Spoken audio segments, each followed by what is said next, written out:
Assembler tous les éléments ensemble, il y a quelques petits points à connaître et auxquels il faut faire attention. Donc déjà, premièrement, ici, au niveau du pied, passez d'abord votre câble à l'intérieur. Alors, c'est cette partie-là du câble, puisque l'autre partie ici, que vous voyez avec ce petit aplati, va venir ici sur le modem routeur. Donc cette partie-là du câble, vous allez la passer d'abord ici à l'intérieur du pied.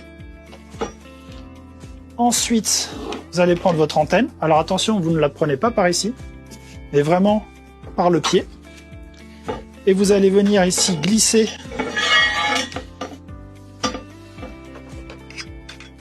le câble bien jusqu'au bout, jusqu'à l'intérieur en fait. Ensuite, vous allez pouvoir ici venir l'assembler. Ensuite, pour la partie ici, modem routeur, vous ne pouvez pas vous tromper. Le câble d'alimentation, c'est de ce côté-là. Vous mettez bien ça jusqu'au bout. Et après, vous allez avoir donc l'autre partie qui va aller à l'antenne. Vous allez venir installer de façon à ce que ça tombe ici. Ensuite, vous allez juste avoir à raccorder et attendre un petit peu. Donc dès que vous allez la relier au courant, vous allez avoir ici un voyant qui vous indique que c'est connecté. En tout cas, l'alimentation est connectée. Après, on va procéder à la configuration du Wi-Fi complet. Avant d'installer définitivement votre antenne Starlink, il faut essayer de la positionner au meilleur endroit possible. Alors, il y a quelque chose à savoir, c'est qu'il faut éviter que le signal qui va arriver des satellites soit gêné par une barre d'immeuble, un bâtiment, voire même des arbres. Donc vous allez utiliser l'application Starlink qui va vous aider à positionner votre antenne. Donc comme on le voit ici, dès que vous rentrez la première fois dans l'application, vous avez ici trouver un emplacement d'installation. Vous allez cliquer dessus, vous validez en fait la géolocalisation et vous sélectionnez l'antenne que vous avez chez vous. Donc en l'occurrence, moi c'est la Starlink standard rectangulaire. Je clique sur confirmer. Et maintenant, je vais trouver une zone. Vous cliquez sur « Je suis prêt » dès que vous allez en fait scanner le ciel avec le téléphone. Et donc là, vous suivez en fait toutes les étapes jusqu'à remplir à 100% la jauge qu'on voit ici sur l'écran.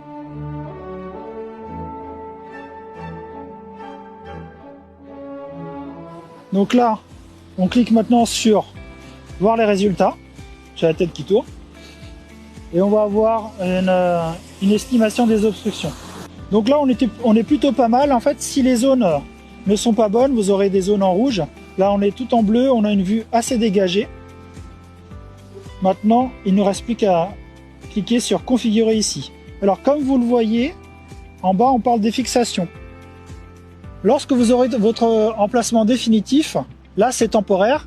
Faites très attention de bien fixer votre support sur quelque chose qui l'empêchera de bouger en cas de rafale de vent, de tempête, des choses comme ça pour éviter que ça se retrouve ailleurs. On va passer maintenant à la dernière étape de configuration de l'appareil et l'antenne, elle va se calibrer pendant cette configuration.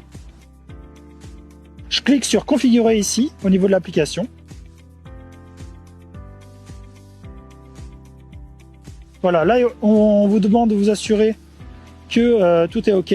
Donc là, ça a été bien. Starlink est configuré. Donc on a décidé de notre emplacement. On va passer maintenant à l'étape du modem routeur.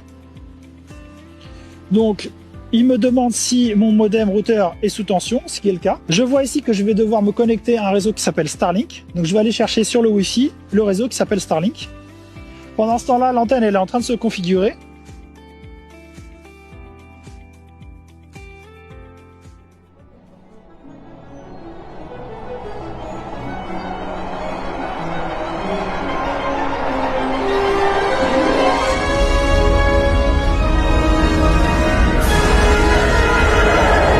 Donc là maintenant en fait vous allez créer votre propre réseau Wi-Fi, vous allez lui donner un nom et un mot de passe.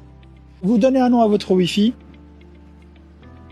donc c'est ce qu'on appelle le SSID, et ensuite vous allez rentrer un mot de passe qui sera le mot de passe de votre Wi-Fi. Maintenant que vous avez trouvé votre nom de SSID pour le Wi-Fi et le mot de passe, vous allez cliquer sur Create.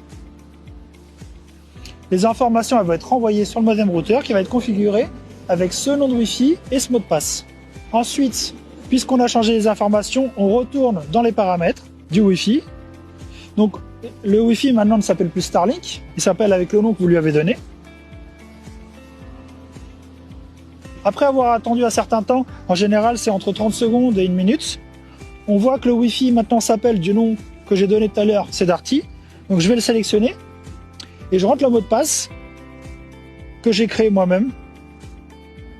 Voilà, je suis connecté à ce nouveau réseau et je vais pouvoir maintenant utiliser n'importe quel appareil qui pourrait être connecté à ce réseau Wi-Fi pour être connecté à Internet. Si vous voulez, on va même faire maintenant un test de débit pour voir quel débit on peut obtenir à partir d'ici directement. Vous avez maintenant sur l'application message qui vous confirme que tout a été couplé avec succès. Vous cliquez sur continuer. Et on voit ici une option qui s'appelle test de vitesse. On va cliquer dessus. Et donc on voit le test de débit qu'on peut avoir à cet emplacement-là.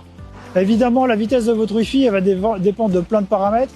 Aujourd'hui, on est sur un ciel assez couvert. Ça va dépendre aussi peut-être de l'emplacement, s'il est plus ou moins bien dégagé. Donc tout ça est assez variable. Ça sera propre à votre installation.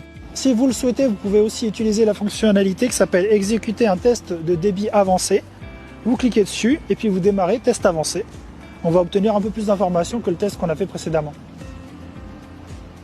Avec ce test, vous allez obtenir deux vitesses. La vitesse entre les satellites et le routeur Starlink et entre le routeur Starlink et votre appareil, comme on le voit ici.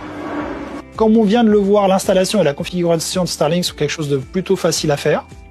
C'est vraiment très pratique si vous n'avez pas la possibilité d'accéder à une installation fibrée, puisqu'on a vu tout à l'heure que les débits étaient assez équivalents. Le test qu'on a fait ici, il va être lié à une installation à un lieu précis.